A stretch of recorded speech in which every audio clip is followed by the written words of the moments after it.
Some say love, it is a river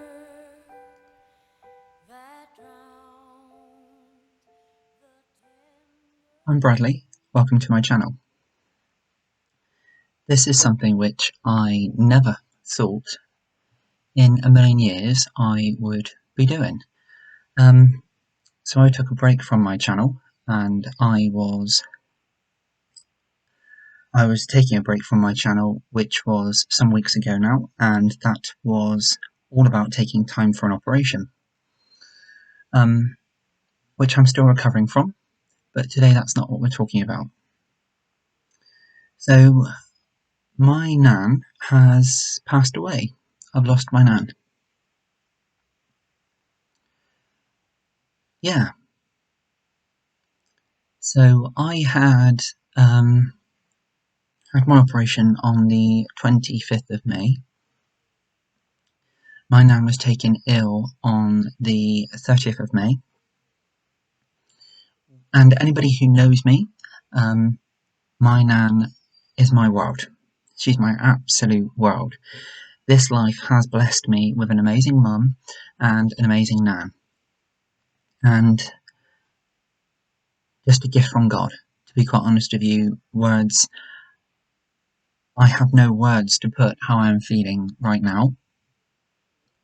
My nan was taken ill on the 30th of May, and I, of course, was in not a great situation, recovering from quite major and extensive surgery.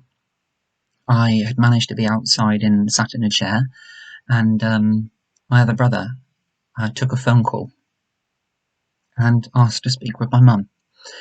And my mum took the call. He got her from outside, and I managed to come back in, and my mum took the call.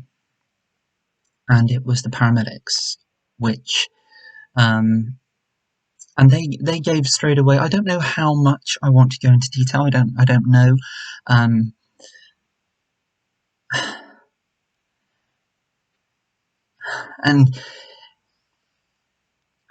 this feels horrendous. It really does. And it certainly doesn't feel real. And I'm questioning why I even want to do this, but I want to. People have followed me for a long time. People have subscribed to me for a long time, and my nan has been mentioned a lot in my clips. She is everything to me. She's a part of life. She is a part of everything. She's every day. She's every thought. And yeah. So my mum came in. She took the call, and it was from the paramedics. And my nan has Alzheimer's, but she is an absolute inspiration. How she handles her illness. How she went through this journey was literally holding two fingers up, and she gave everything, the strength, the determination, the willpower, which my nan shown throughout her whole life. If I could be a small snippet of how my nan was, I would be truly, truly so successful, so privileged, so honoured, so again, stuck for words. That's truly how strong and such an incredible woman my nan was. My mum took the call. Going back to that, my mum took the call, and my nan was having a good day. She was having a good day.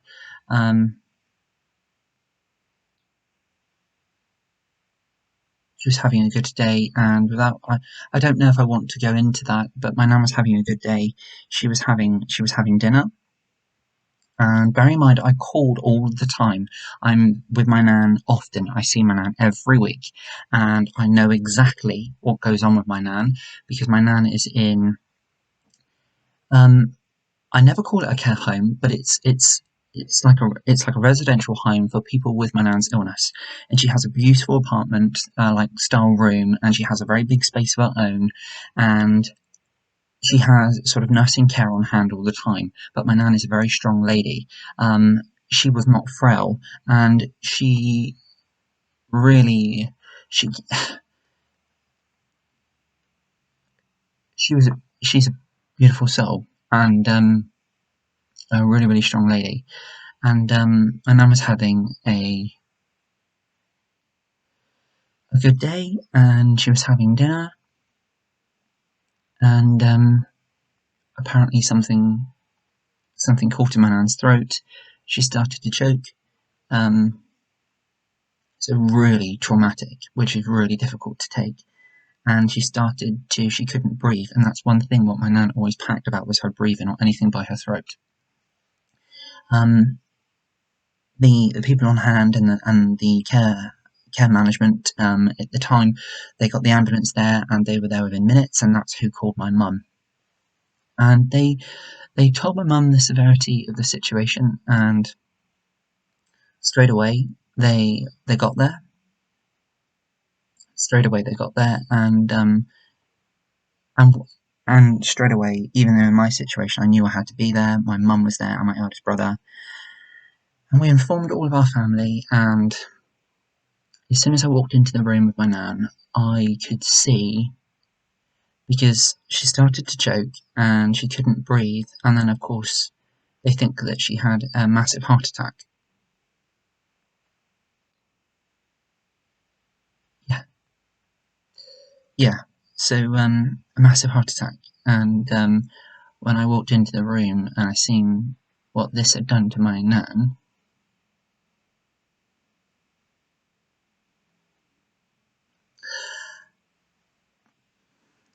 didn't want to do this. All of my nan's abilities what were left, and she was a real strong lady. She went from just took all of her abilities, and my nan was in her room, and she had a mask on with the oxygen, and she suffered right up until her last breath. Myself, my mum, and my eldest brother stayed with her all throughout that day on the Sunday, and all throughout the night. All of her family came, some annoyingly who haven't seen her for a long time. But I sat with her, and my mum sat with her, and we stayed there with her throughout all of the people coming in and throughout everything. And I would explain to my nan, who, because she was there, bless her, and her eyes were closed closely, she was very, very ill. And I would try and explain to her what was happening and who was coming in, and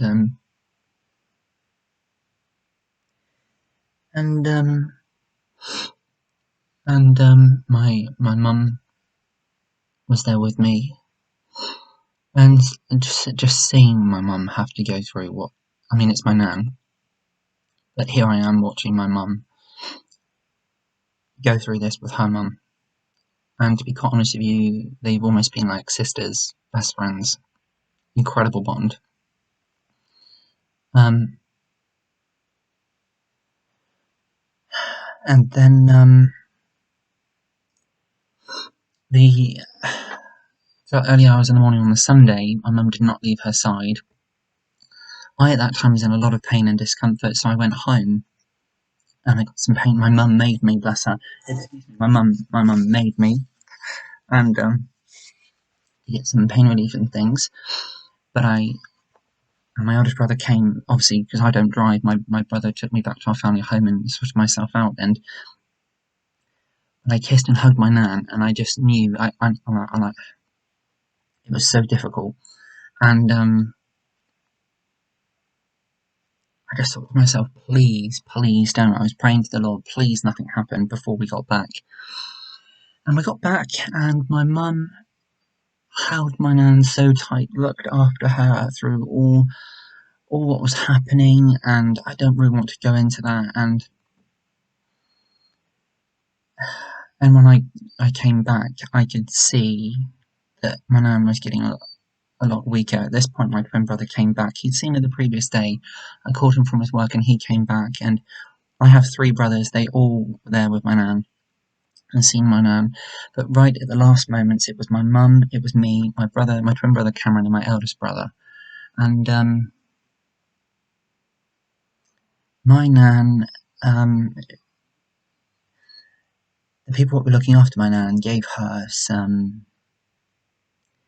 medications and some injections and things to help her remain calm and to be as comfortable as she possibly could.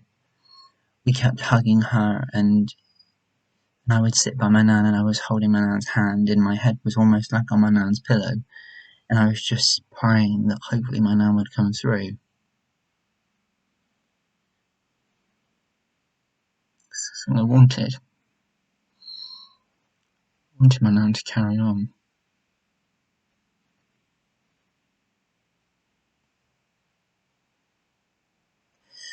But she didn't, and I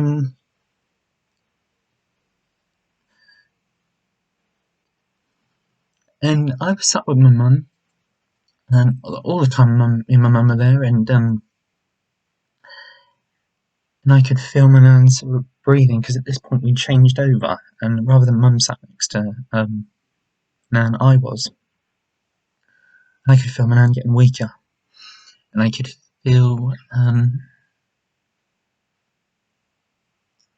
her breathing going, and I was trying to sort of do it with mind to think that when nan would need to breathe next. And with that, I said to mum, I said, we need to change places. I can't have her not holding your hand when she takes her last breath. And we changed places, and I could see my nan's breathing shallowing. She was comfortable. And my nan passed away, I think just after 12:20 on the 31st of May. I held her hand, and my brother actually said that he was watching in case sort of like my nan's soul or anything went. But I was then got up and I stood at my nan's foot, and I looked at my nan Led, how she was. I held her hand and I kissed her hand, and my twin brother, my eldest brother, my mum, we hugged her, we kissed her, we loved her, and I said different things to my nan, and I prayed, and I looked at my nan, and 1 minute she was full of colour, and then the next she was white, and that was my nan's soul left.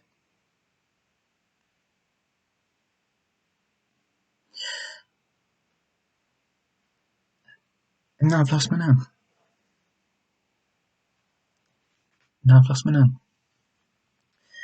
Um,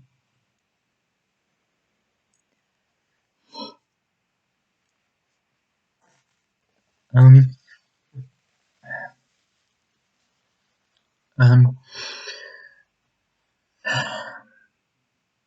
it's been a couple of weeks, and we had to wait 3 weeks for my nan's funeral, but from when she died, my nan was the first one which opened where she lived, the residential home. She actually opened it. It was brand new, and she opened it. And when this all first started, they thought that my nan worked there. Very immaculate, beautiful, stunning, glamorous lady my nan has always been.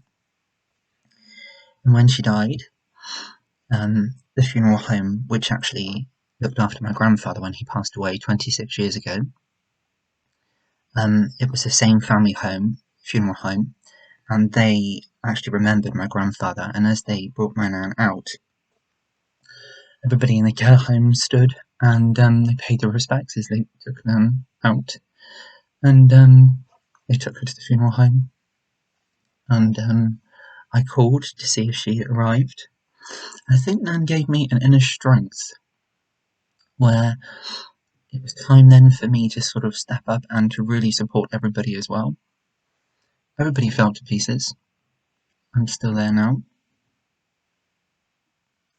I had the honour and the privilege, alongside my mum, of organising all of the arrangements for her funeral, and I visited my nan several times in the funeral home, and all of the sort of the illness in my nan disappeared. One of my nan's wishes was that she wanted, my mum was so close to her, they were very, very close, a special bond.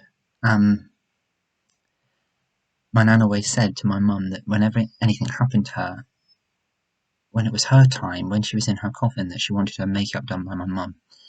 So my nan, always a very glamorous lady. Whenever she walked into a room, it was like a film star. She really, really was. So as my nan was laid in her, we chose a willow coffin for my nan, draped in pink silk. My nan was, my mum had, she went out and bought this beautiful suit and high shoes in all of her how she would have liked to have been. A stunning pink, dusty pink outfit suit with jacket and matching skirt and high shoes and everything, and my nan looked that glamorous.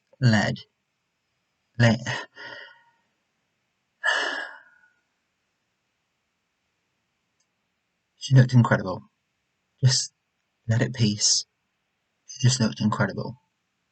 I actually done my nan's hair. That's an update on my computer, forgive me for that. I actually done my nan's hair. Love styling my nan's hair. Absolutely love styling my nan's hair. And I done that for my nan. Whereas my mum done her makeup and everything, and she looked incredible. If you can say that for somebody who's passed away, but and after that we had the funeral, which was very, very difficult. I gave my nan's eulogy.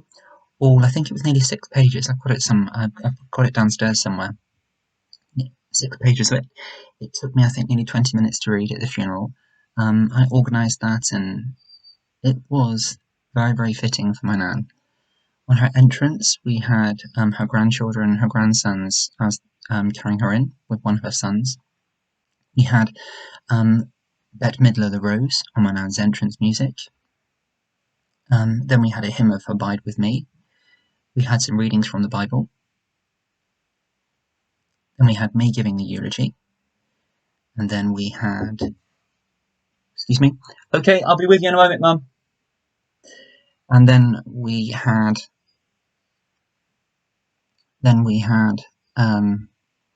Rita McNeil, Flying on Your Own, one of my nan's favourite songs. Then we had some more readings. And then we had another reflective piece of music, which was Bridge Over Troubled Water by Simon and Garfunkel, which my nan always said reminded her of my grandfather. And I'd often see my nan very upset with pictures of my grandfather and things. And just their love really shone through with that song, I think. And at the end, we had Vera Lynn, which my nan loved, and at parties my nan used to sing, bless her, We'll Meet Again. And as my nan had a cremation, rather than anything happening towards the end going through any curtains, because we were in a chapel, everybody left single file and paid their respects to my nan. I was the first one because I was right at the front. I sat actually at the side of the congregation, and I stood proud because throughout my whole life it's been my nan. My nan, me and my mum. And I was the first one to get up, and I said what I wanted to say to my nan, and I'll say to you exactly what I said to her, because I seen her the day before the funeral, and I went through everything with her as well. And I told her about everything. I told her about what was going to happen and how I was feeling. I cried. We prayed. I asked the Lord many questions. We prayed together with me, holding my nan's hand. And I said to my nan, this isn't the end. We just can't hold hands anymore. And I said that to my nan in the chapel. I was the first one to go up to her afterwards. After the Reverend left, he walked out and left us. He went into the Remembrance Garden then, with fish ponds and everything. It was absolutely really beautiful. And then I went to my nan. I kissed my hand. I kissed my nan to the coffin the day before. I kissed my nan's cheek and everything, and prayed with her. And her birthday gift, actually, for being 95. Because my nan passed away several days before her birthday, but in my heart she's 95. I bought my nan a golden locket with pictures of me and her in it, and my mum and her. And as I prayed with my nan, I held this in the chapel of rest. I put this in my nan's hand, and I held my nan's hand, and I kissed her hand.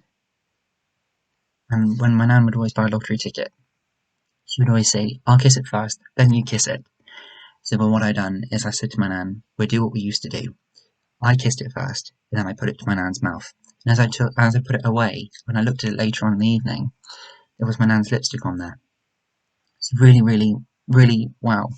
Um, and actually going back to the funeral as I left, I walked out of the side door, and everybody else then got up and paid their respects, and my aunt and my uncles and everybody at the funeral, I greeted them afterwards, sort of like that thanking them for being there. And yes, it was a wonderful service for my nan. It really, really was. Um, yeah, it was a wonderful service for my nan. It does it. We're going to take a break. I will be back in just a moment. I'm back. Okay, so thank you for bearing with me. So some people may think, why include this on your channel? Why sort of recall the story? Or not story, but why recall the sort of the events of what happened? Every night since my nan has passed away, I take a moment to pray. I take a moment to pray to hope that my nan and her illness and her ailments have now been healed. I take a moment to ask the Lord that she's with my Auntie Kim, her daughter, my Uncle Malcolm, her son, my grandfather Stanley, her life partner, her husband. I also ask that the Lord guides my nan, and that he's there for her, and that he takes care of her, and that she can one day meet her mum, and that she can be with her sisters. My nan lost her mum when she was only 4. And throughout her whole life she always said, if I had a mother, I would worship the ground she walked on. And you may think, still, why does he include this all on the channel? Because my nan is everything to me. She is absolutely everything to me. Every single day of my life, there's been an element of my nan. I've just had a birthday, which has been the first time I've out my nan. It would have been kinda, excuse me, I don't know. I don't sleep at night. I don't see a way forward right now at the moment. Like I said to my nan in the chapel of the rest, I said to my nan, give me time, nan, and I'll show you all I can be. I also said to her that I was scared for a world without her in it, which I am. I have amazing parents. I really do have amazing parents. My nan is almost like a second mum to me, to all my brothers. She really, really was. And I say was with a real, real heavy heart because I find that difficult. Sometimes I think to myself, did I see how ill my nan was getting? Was it me what wanted my nan to go on and on and on? You know, I never ever contemplated a life without her being there. I know that sounds strange, and I know at 95, my nan... It's like people say to me about her age, and I find that I get so annoyed with that, because to me it doesn't matter. It wouldn't have mattered if she was 105 or 115, 85, 75. Whenever you lose somebody you love, and they're everything to you, it doesn't matter how old they are at all. It really, really doesn't. And I never ever contemplated that I would walk this earth without my nan being here. I've been blessed in this life with an amazing mum. I find it difficult to sometimes look at my mum because I can see how much she hurts without her mum here. And everything, my nan is there. Everything. My only thing what gets me through at the moment is my faith. We had an amazing reverend throughout for my nan who conducted my nan's service, and he was absolutely amazing. He really was. And part of right from when my nan passed away, I found it just did not feel real. It still feels like a nightmare that I'm going to wake up from. It still feels like that my nan is still here, and yet I'm feeling awful now. It's like it's been a couple of weeks. It's been, what are we? So I'm still recovering from my operation. We lost my nan on the 31st of May. We had her funeral on the 22nd of June.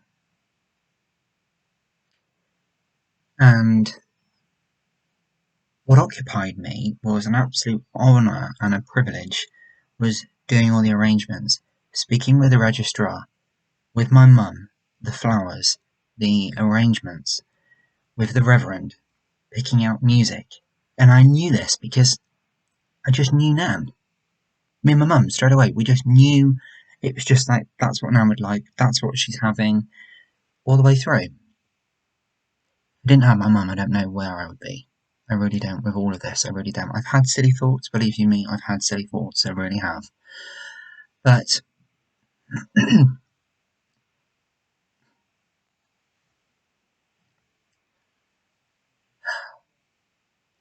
I don't know. I really don't know. And I thought to myself, do I throw the channel in? Do I pack the channel in? But my channel hasn't known what's happened, and throughout this I've had so many supportive comments for my operation, for different previous clips, for different questions, all sorts of amazing comments. And I think to myself, I'm sure one day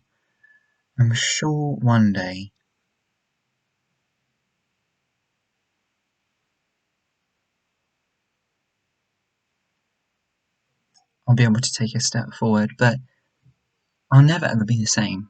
I'll never ever be the same. I can't be without my nan. I can't be. I really can't be. And it hurts so much, honestly. It really, really does. It really, really does. Do you know, I could quite easily spend my days just crying. I really, really could.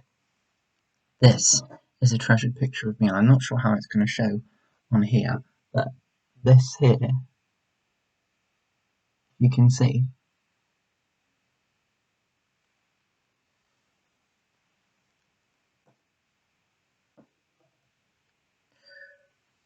Yes, I know. I've never ever shown her on my channel.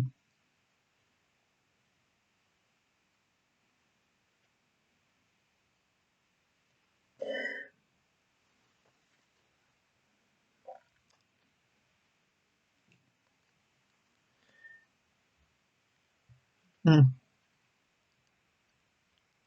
Do you know, when I look at my nan's picture, I always, even when we had the funeral, I said to my nan, I'll speak to you through the sky tonight.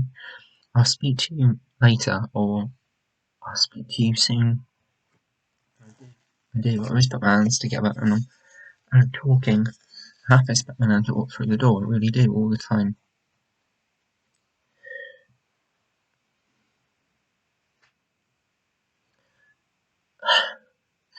And then on YouTube and things, it's full of people with their grandparents and fantastic and absolutely treasure it. I'm greedy. I wanted my nan forever. As I say, I would have held her for a lifetime if the Lord would have allowed me to. Just wasn't meant to be.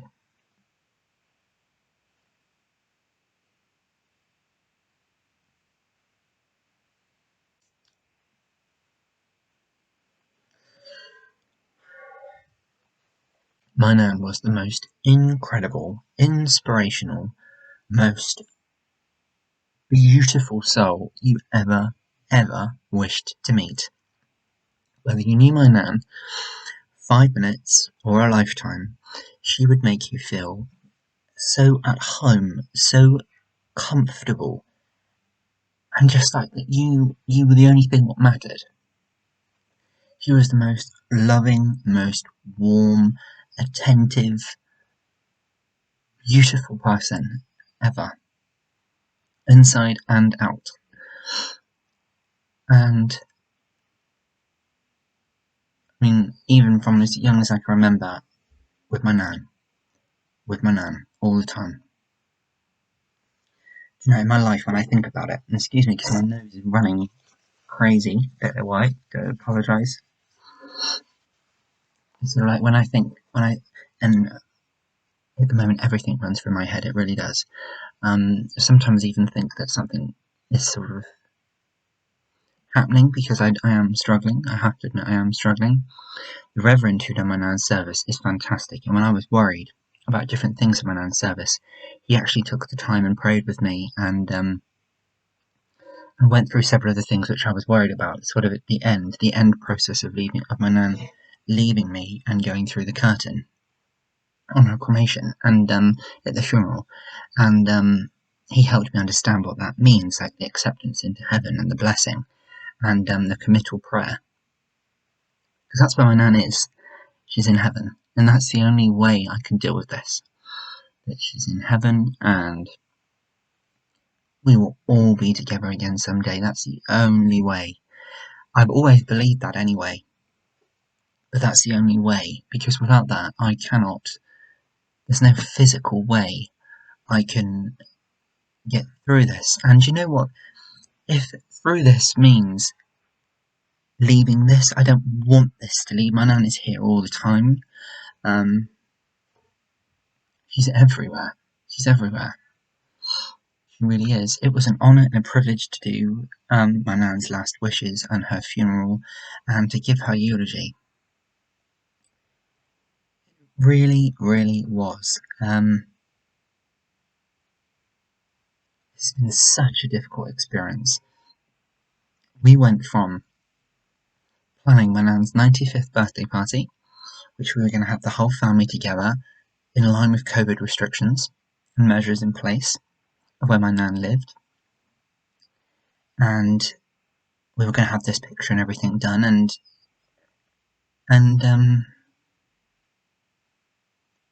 instead myself and my mum were arranging my nan's funeral. And believe you me, I never ever knew how much when somebody passed away, how much there was to do until we done it.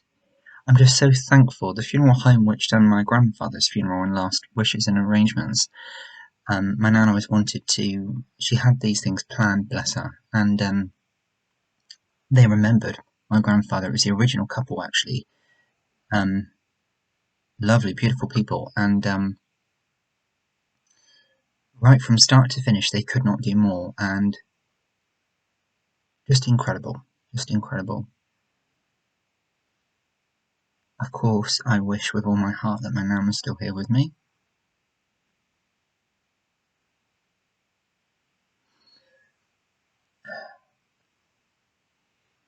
I don't know what to say. People may ask, and I know I've tried to answer it, why do you want to include this? Well, simply because she was part of everything of my life. So how on earth can I carry on with my channel if I don't do this? She will continue to be a part of everything. She's right behind me there. She's right in front of me here. She's here all the time. I'm so privileged that I was with my nan when she took her last breath. And I've been with my nan throughout her whole journey of her illness, and she's been with me throughout everything in life. For example, my first operation, I was 4. My nan and my mum was there. Excuse me. School. Taking myself and my twin brother to school. Picking us up from school. Sports day, my mum, my nan. My dad, of course, was there at times as well. He's absolutely amazing too. But my nan, sports day, productions. It was almost like 3 with my parents, my dad, my mum, and my nan. As I said, plays, school productions, my nan was there. Sports day, my nan was there. Then, as I got a bit older, me and my twin brother were at my nan's house all the time. I used to stay with my nan all throughout being a young child at the weekends and up throughout teenager years and everything like that. I remember with homework and things like that with my nan, making decisions what I wanted to do with my life, my career, I remember telling my nan. The girl I was taking to the prom, I remember telling my nan. The girl I fancied, I remember telling my nan. Then when my hearing problems started to happen, I remember my nan being there and helping me see that there was life still to be had and that it would be all okay. Even to now, as a baby, as a toddler, as a child, as a teenager, the man I am here today, and not so long ago, my nan had hold of my hand all the time.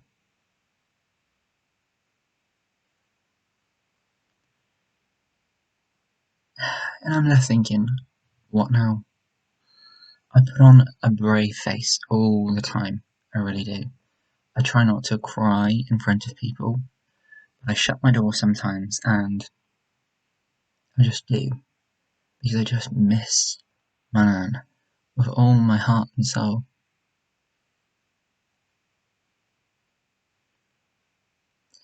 And now I've got to live my life without her.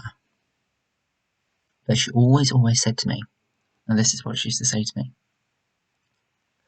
"My love, I think the world of you, and although I may not see you grow up, I'll always be with you, and I'll always be looking down on you. And you'll be the one to go far in this family, love, and I'll make sure of it."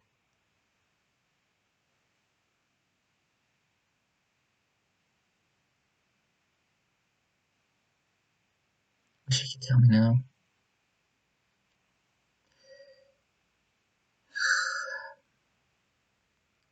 So that's what's been going on with me for this nightmarish sort of time zone. I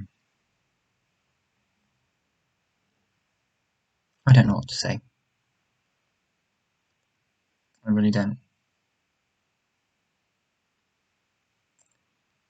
Will I continue the channel? Yes, I will. I filmed this on a day where this is actually an okay-ish day for me. I have days where I'm absolutely nothing on this world at all. And this is an okay-ish day for me. I'm still recovering from the operation. I've had a lot of problems. Anybody who's followed my journey with that, I've had a lot of problems since my surgery. But I'm slowly but surely getting there now. Time this is uploaded onto my channel, there may well be clips to follow afterwards. I've always felt very private about my nan, with having pictures and things, so I won't be including any personal details at all of my nan. I always refer and love and adore my nan and including her on everything. One of the things I used to love doing was, in her illness and things got a little bit more difficult, was styling my nan's hair for her with my mum, and used to love doing that for her, and looking at products and reviewing products and things and getting my nan to try them out with her hair and mine, and then the brothers and my mum's, and love that. Very often I used to use the same products as my nan.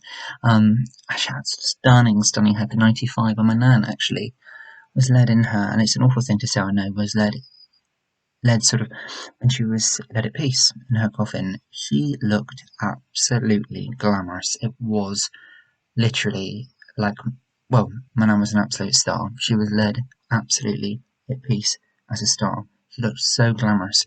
All the stress of my nan's illness left her, and my nan was 95. You would have not put her no later than mid-60s. She looked incredible. Nan always had flawless skin, never a wrinkle at all. That was Nivea. My nan used to use copious amounts of Nivea cream all the time on her face, and always wore makeup, and never had grey hair. So, previous Tuesday, I believe, my nan had her hair done. So, always on a Tuesday, nan had her hair done. It's really difficult. It's really difficult at the moment. It will be difficult for a very long time. I don't want this to go. People say all these things to me about time, and I don't want it to go. Why do I want to? Do you know what I mean? I'm never ever going to let go. Never ever. Not at all. I'm going to leave you with, this isn't the end. I just can't hold hands anymore with my nan. I just won't be able to now. So yes, So thank you very much for, I don't know what I'm trying to say. Thank you very much for being there. Thank you for listening. Thank you for taking the time visiting my channel, and thank you very much for just feeling and just for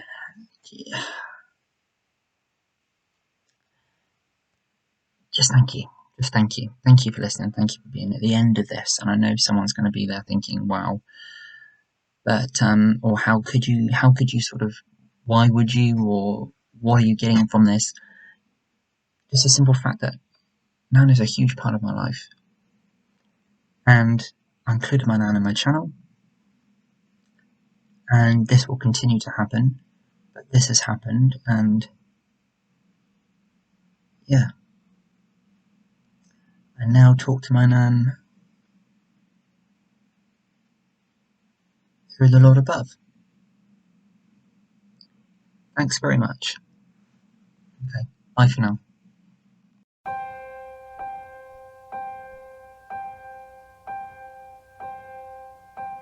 Some say love, it is a river that drowns the tender reed.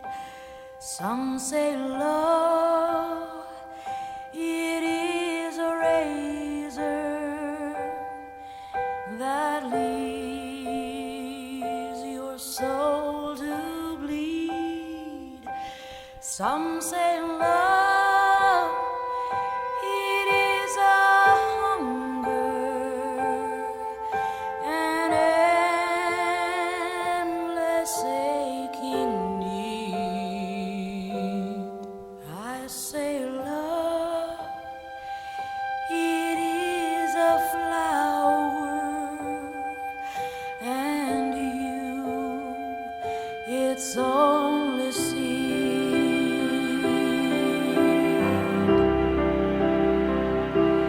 It's the heart afraid of breaking that never learns to dance.